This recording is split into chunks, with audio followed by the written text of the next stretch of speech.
Hi folks, and welcome back to Meaningful Money.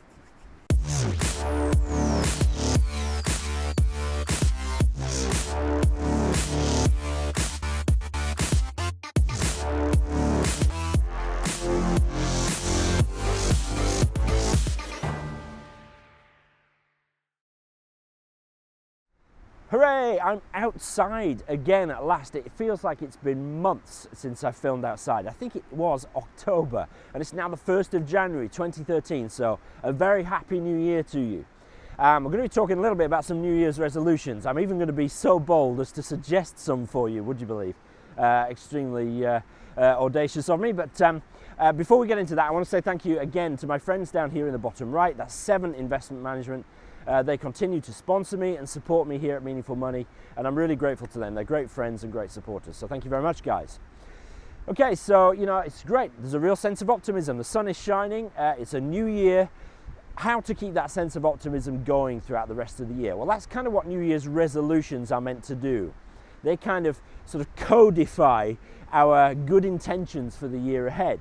The challenge, of course, is maintaining that momentum. So, when you've got this sort of resolution as a kind of focal point, it can remind you of what your intentions were and the excitement and optimism you felt here on the 1st of January. It reminds you of those things when you might be thinking of slipping or forgetting them a little bit. So in order to work, like any goal, a New Year's resolution needs to be succinct, it needs obviously to be realistic, and it needs to be workable. But at the same time, we need to aim high. No point having sort of pathetically mediocre goals, in my opinion. So just as an example, I'm sure he won't mind me mentioning him, it's a guy called Martin Bamford, who's a fellow advisor, financial planner down in Cranley in Surrey. He managed to lose 5 stone in body weight in 2012. I mean, that's an unbelievable amount of weight in a very short time, and he looks great on it. So well done, Martin. But it just goes to show that if you aim high, the big things are possible. So, excuse me. Let's look at 3 possible resolutions you may have had or you may want to take on board for 2013. What I'm going to do is just give you some resources to help you with those. So the first one is to reduce or eliminate your debt. Now, for a sort of resolution or a goal to be workable, you need to put some numbers on it. So instead of just saying reduce debt, come up with a number. I want to reduce it by £1,000, £5,000, £500, whatever. I want to reduce my debt by X number of pounds, or eliminate it altogether. If your credit cards have taken a beating this season, well, maybe you need a bit of help with that. So look at podcast session 4. You can't look at a podcast, that's ridiculous. Listen to podcast session number 4. It's the most recent session, and that's 5 clear steps on how to get out of debt. Also, watch video number 238. I'll put some links up here, obviously, and the following ones on from that. Clear steps on how to get out of debt, right? For everything sort of debt related, click planning on the menu here on the site, and then the drop down is debt, and everything to do with that is on there.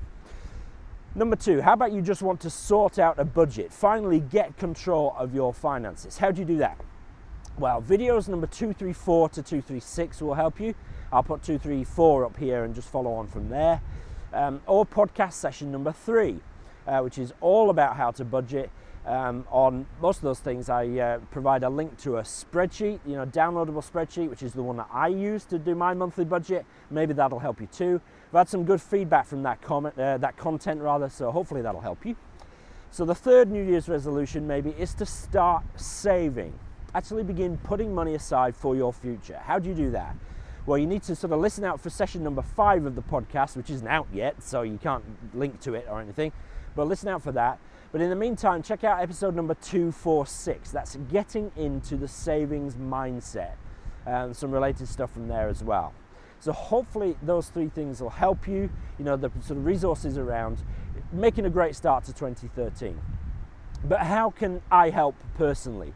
I'd love for you to get in touch with me, ask any questions, that's what I'm here for, and I'd love to be able to help. Now, I'm not just talking about helping in a professional basis, which I have to do through my regulated company, which is called Jackson's Wealth Management. I'm not just talking about that. I'm more than happy to just answer the odd question here and there. Just send me an email.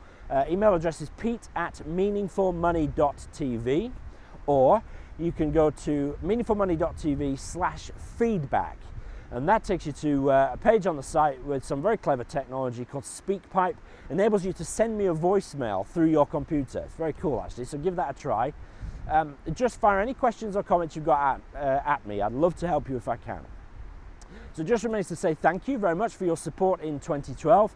Looking forward to an excellent 2013, continuing with everything that we're doing here. Took a bit of a break in December, was feeling a little overwhelmed, but we're re-energized, ready to hit the ground running here now in 2013. So thank you again for your support. I look forward to seeing you in the next video. Cheers.